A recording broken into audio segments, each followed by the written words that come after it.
Norėčiau trumpai pristatyti Lietuvos fizikų draugijos veiklą savo ir valdybos vardu. Pagrindinis draugijos tikslas, kaip jau ir kiti minėjo, vienyti Lietuvos fizikus, koordinuoti ir remti jų veiklą, siekiant prisidėti prie fizikos mokslo Lietuvoje plėtotės ir rūpintis fizikos mokytojų mokymo aukštosiuose mokyklose, kitose švietimo įstaigose. Per 5-ąją Lietuvos nacionalinę fizikos konferenciją 62 metais buvo inicijuotas draugijos įkūrimas ir tada turbūt mes būtume su matematikais net ir bendramečiai. Ir tos konferencijos metu visi susirašė į draugiją, tačiau paaiškėjo, kad reikia parengti įstatus, kitus dokumentus apiforminti, taip kad dar užtruko metus laiko ir 63 metais kovo 29-6 nacionalinėje konferencijoje jau ir buvo ši mūsų draugija įsteigta. Ir į ką norėčiau atkreipti dėmesį, kad beveik visi konferencijos dalyviai tapo draugijos nariais. Būtų labai smagu, kad ir šios konferencijos beveik visi dalyviai taptų šios draugijos nariais ir galbūt ši apžvalga padės apsispręsti. Tuo metu mes žinote, kur gyvenome, kur fizikai turėjo dirbti, tai Tarybų sąjungoje. Ir tuo metu ši draugija buvo pirmoji atskiroje respublikoje įsteigta draugija. Sąjunginė draugija buvo įsteigta tik tai 1989 metais po prieš tai buvusių 2 nesėkmingų bandymų. Toje konferencijoje 6 buvo tik tai 4 pranešimai perskaityti moksliniai ir 2 pranešimai apie fizikos mokymą ir mokymo metodus, tada organizaciniai klausimai buvo spręsti. Matote, nedaug buvo pranešimų. Toliau fizikų potencialas stiprėjo ir čia yra vaizdų iš 82 metais vykusios konferencijos, iš 31 konferencijos, taip kad fizikų daugėjo, ir šiuo metu draugijoje yra 160, šiemet jau gal 4 nariai. Skaičius per pastarąjį 10-metį buvo gana stabilus, tik kažkiek keitėsi pasiskirstimas. Iš pradžių, kaip matote, prieš 10 metų dirbančių fizikų, čia šviesiai mėlynas stulpelis, buvo maždaug tiek pat, kiek ir studentų, ir doktorantų. Tačiau vėliau studentų skaičius sumažėjo. Matyt, tie studentai sustojo jau visi į fizikos draugiją. Tačiau dabar mums reiktų pasirūpinti, kad jaunimas irgi labiau įsitrauktų ir suprastų čia tos mūsų draugijos tikslą, kad mes turime ne savo kažkokios asmeninės naudos ieškoti įstodami į šią draugiją, kaip kartais kas paklausia, kokia čia man būtų nauda, bet draugijos tikslas yra rūpinimasis fizikos vystymu Lietuvoje jaunimu, taip kad reikia ir toliau su jaunimu bendrauti. Tačiau yra pas mus ir jaunimo skyrius, po to čia pristatysiu aš jį, kur studentai reiškiasi. Vertėtų per jubiliejų prisiminti ir mūsų draugijos prezidentus.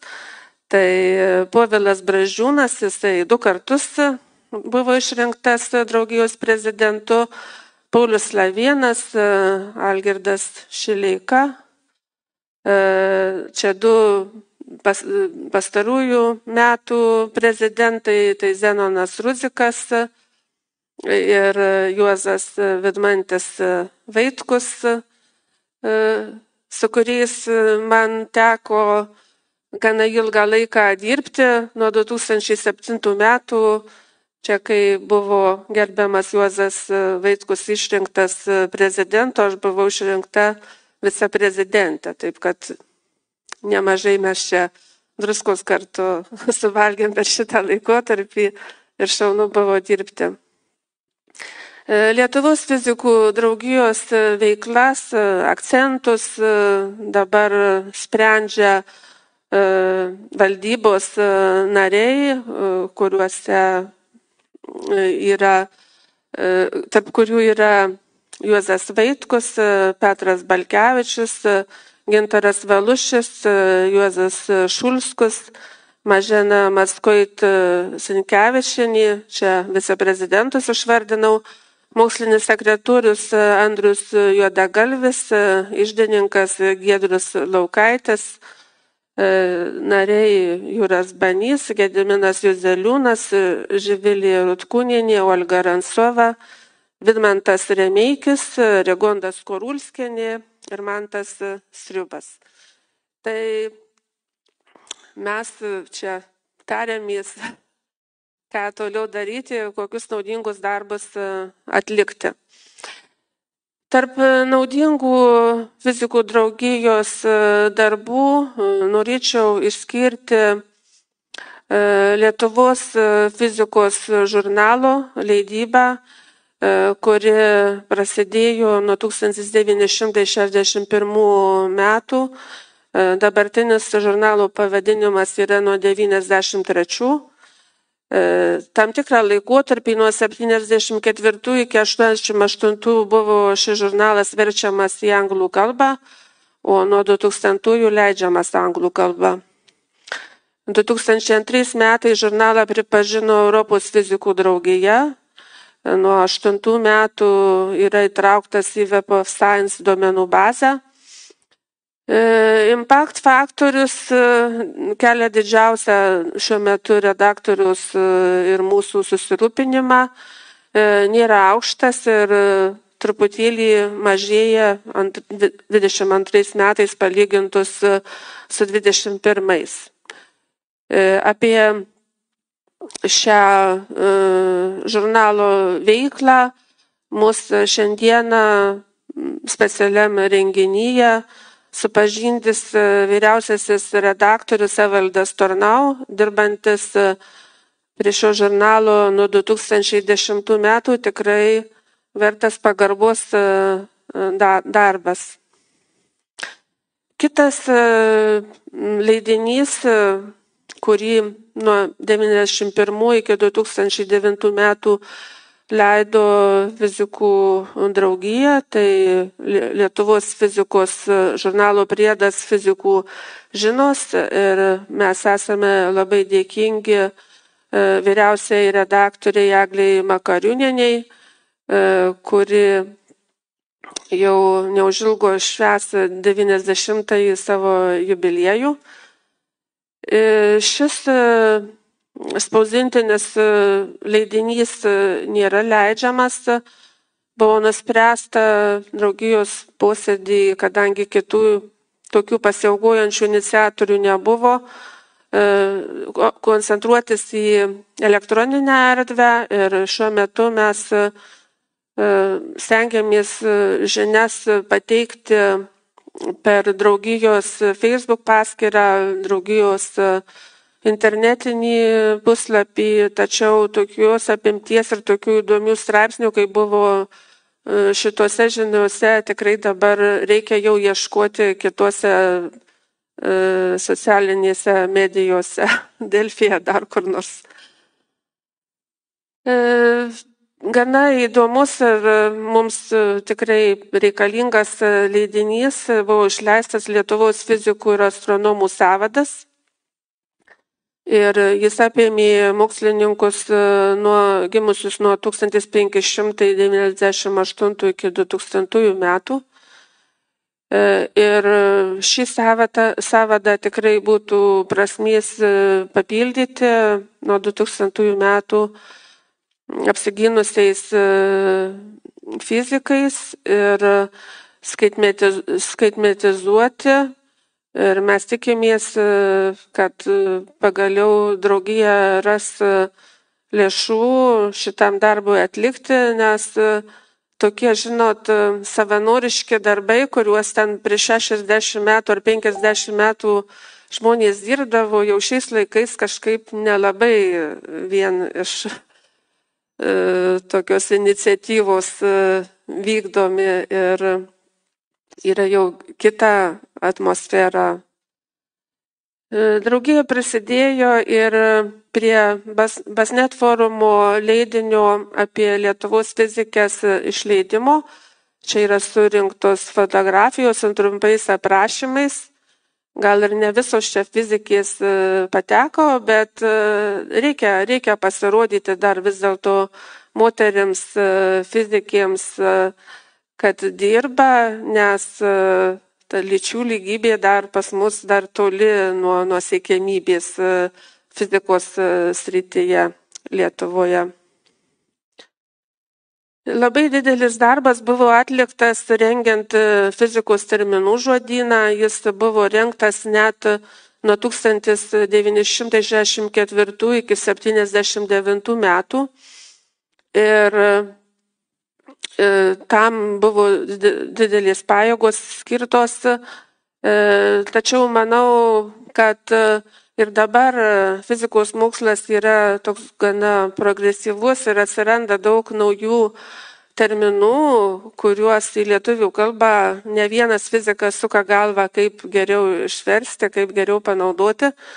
Šitas darbas, manyčiau, turėtų irgi būti peržvelgtas. Ar tikrai mes visus šitos terminus gražiai esame įsivertę, ar viską turime, ko mums reikia, kad galėtume populiarinti fizikos mokslą visuomenėje ir susikalbėti lietuviškai. Labai daug knygų pas mus yra išleidęs garbingas mūsų fizikos draugijos narys Romualdas Karazija ir džiaugiamės, kad 22 metais jis buvo apdovanotas Lietuvos mokslo akademijos medaliu už šitą darbą. Jis yra parašė 16 mokslo populiarinimo knygų ir džiaugiamės, kad turime tokį fiziką Lietuvoje.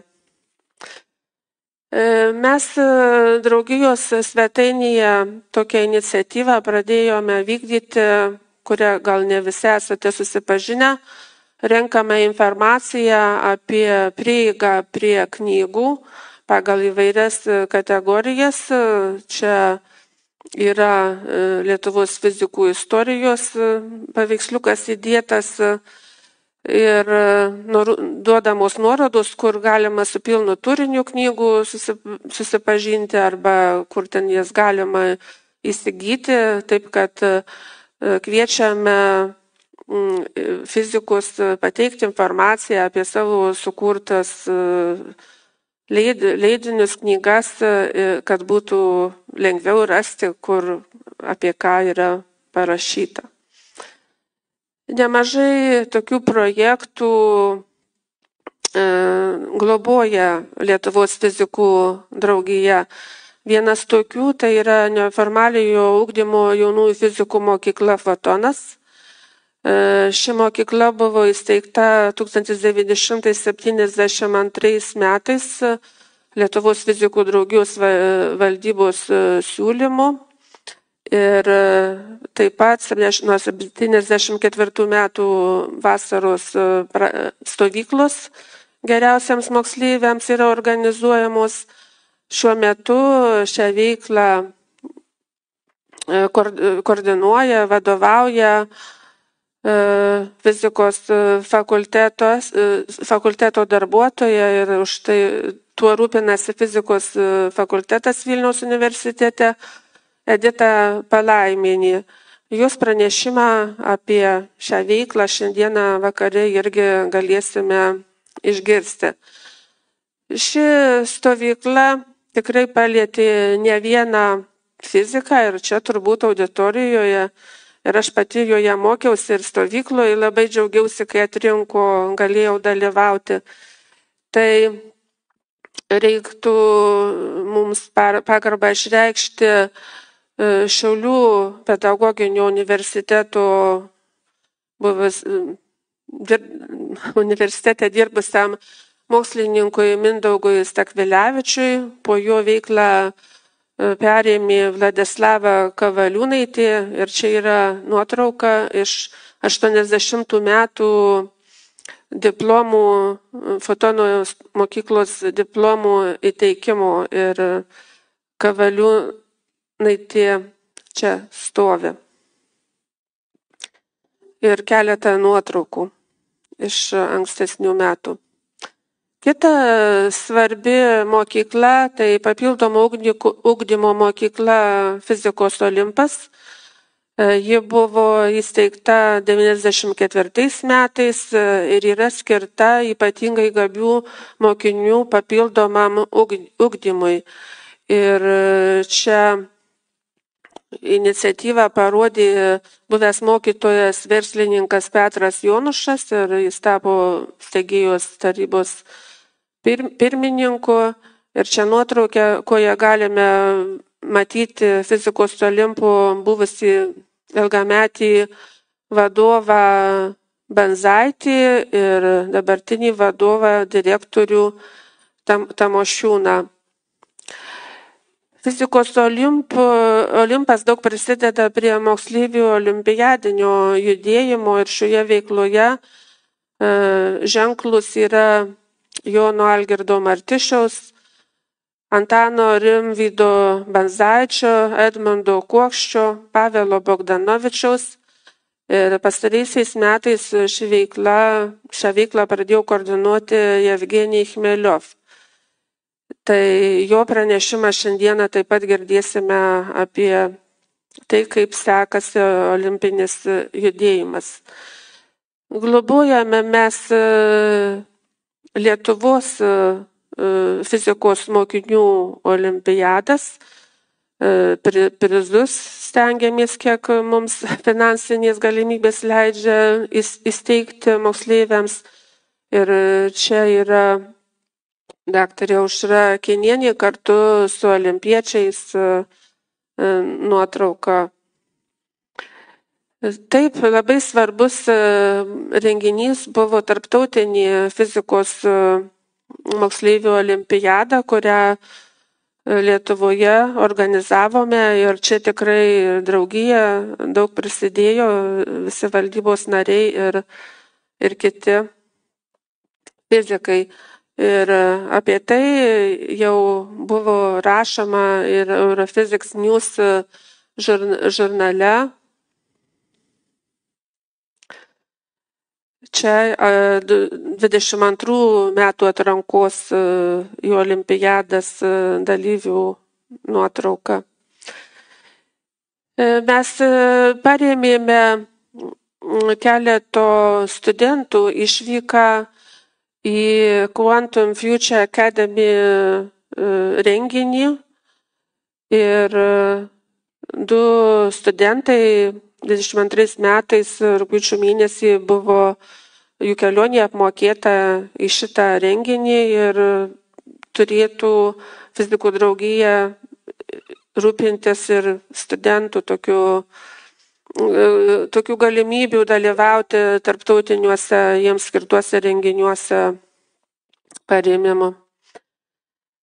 Lietuvos fizikos mokytojai tai anksčiau buvo draugijos nariais, tačiau 95 metais jau judėjimas išsiplėtė ir buvo įkurta jau speciali Lietuvos fizikos mokytojų asociacija ir ji perėmė didžiąją dalį Lietuvos fizikų draugijos veiklų susijusių fizikos mokymu.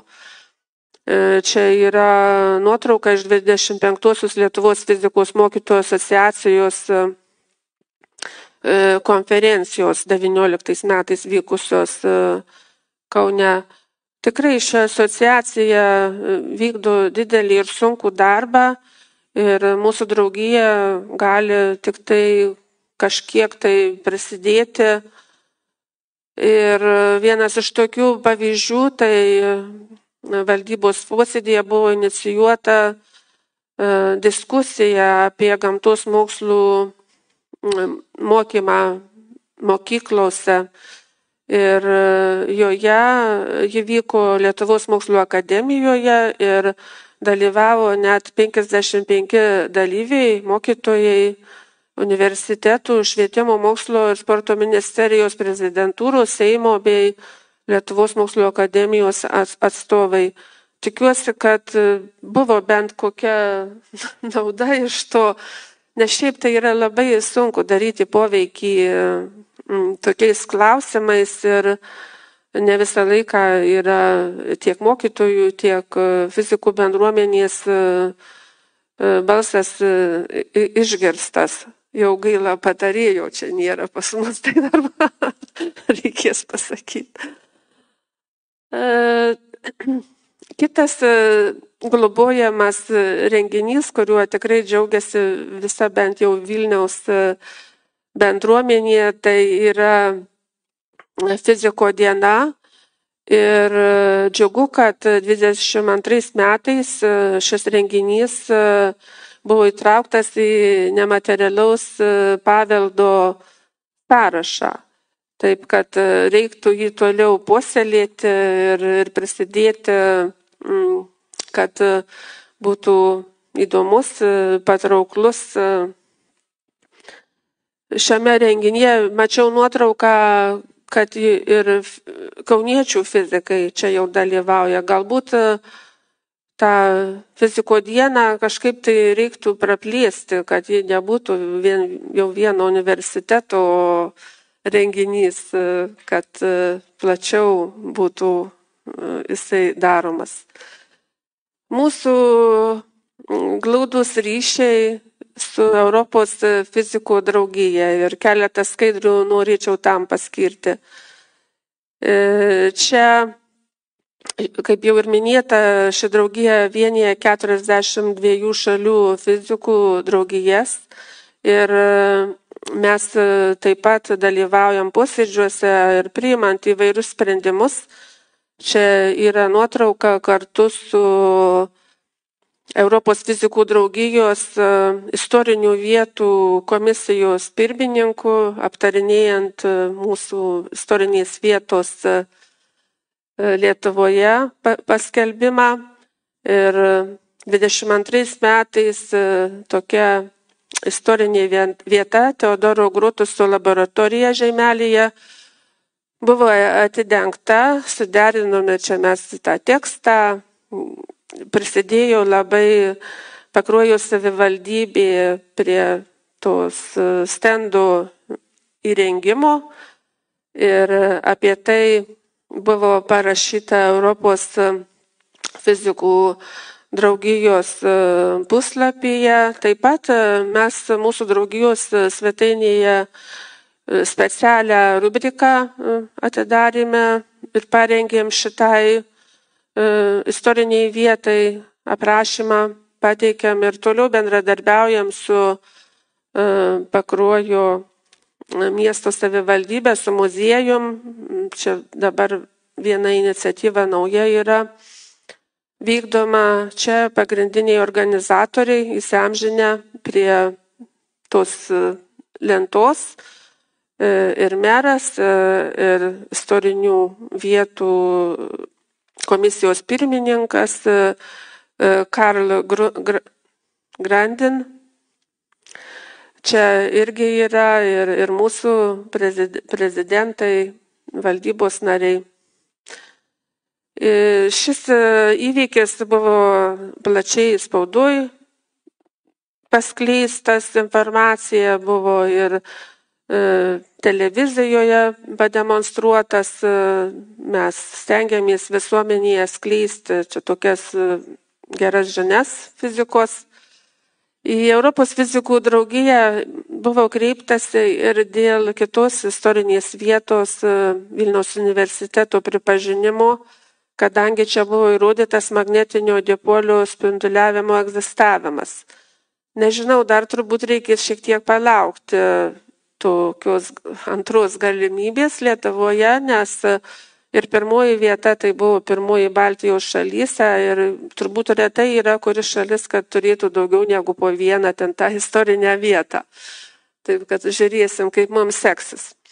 Na ir kalbant apie jaunimą, jau buvau užsiminus, kad prie Lietuvos fizikų draugijos veikia Europos fizikos draugijos jaunųjų protų Young Minds sekcija, kuriai vadovauja mūsų draugijos viceprezidentė Mažena Maskoit-Senkevičienė. Ji yra tos Europos fizikų draugijos Young Minds valdančiojo komiteto ir valdybos narė ir čia energingai dirba su jaunimu. Apie šią veiklą yra rašyta ir Europos fizikų draugijos puslapyje ir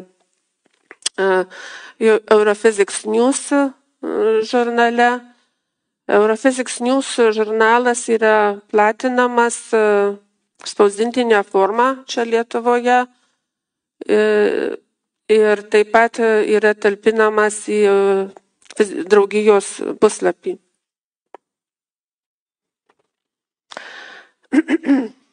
Supratau, aš pasistengsiu, jūs atsisėskit jau tuoj. Tai mūsų yra glaudus ryšiai ir su tarptautinė, fundamentinė ir taikomąja fizikos draugija. Čia dalyvaujame mes tose veiklose. Aš buvau išrinkta šios draugijos viceprezidentė. Gintaras Valušis buvo lazerių fizikos ir fotonikos komisijos narys. Žodžiu, kuo mūsų jaunimas fizikai galėtų pasinaudoti, tai yra dalyvauti jaunųjų mokslininkų prizų konkursuose, nes kiekviena komisija, o jų yra nemažai šioje sąjungoje, renka tokius nugalėtojus ir aš manau, kad Lietuvoje tikrai mes turime puikių tokių kandidatų. Ir pažymėtina, kad šios draugijos vadovybė taip pat buvo atvykusi į Lietuvą 18 metais ir čia įvyko posėdis.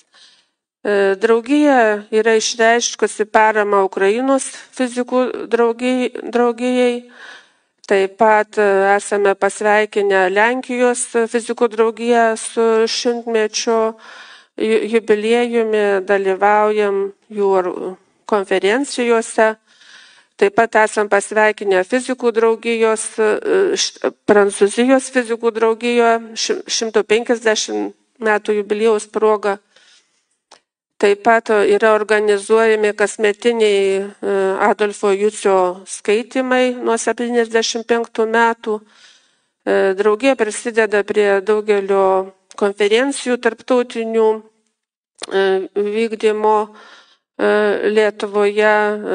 Kviečiami žymus mokslininkai, tokie kaip Nobelio fizikos premijos laureatas Phillips, pas mus buvęs žymus mokslininkas Kaku iš Japonijos, yra prisidedama prie pasaulinės kvantinės dienos Lietuvoje renginių, tarptautinės hadronų terapijos meistriškumo mokyklos, tarptautinės moterų ir mergaičių dienos moksle. Džiaugiamės, kad Kaune taip pat vyksta intensyvi veikla ir mūsų valdybos narė Rigondas Skorulskienė buvo apdovanota metų švietėjo apdovanojimu. Bendradarbiaujam su Lietuvos lazerių asociacija ir nemažai kartų renginių rengiame kaip kvantinės savaitės, nuotraukų konkursas Šviesa tamsa, apie kuriuos čia tarptautiniuose žurnaluose taip pat buvo rašyta. Taip pat daug narių valdybos pasireiškia žiniasklaidoje, netgi Antanas panoro tapti fiziku ir astronomu. Kviečiame apsilankyti mūsų draugijos puslapyje, kur galima daugiau apie draugijos veiklą susipažinti. Kviečiame stoti į draugiją. Renginiai turi rėmėjų, tačiau ir fizikų tie nario mokesčiai simboliniai taip pat daug prisidėtų prie renginių mūsų organizavimo. Ir dėkoju už dėmesį, tegyvuoja fizika.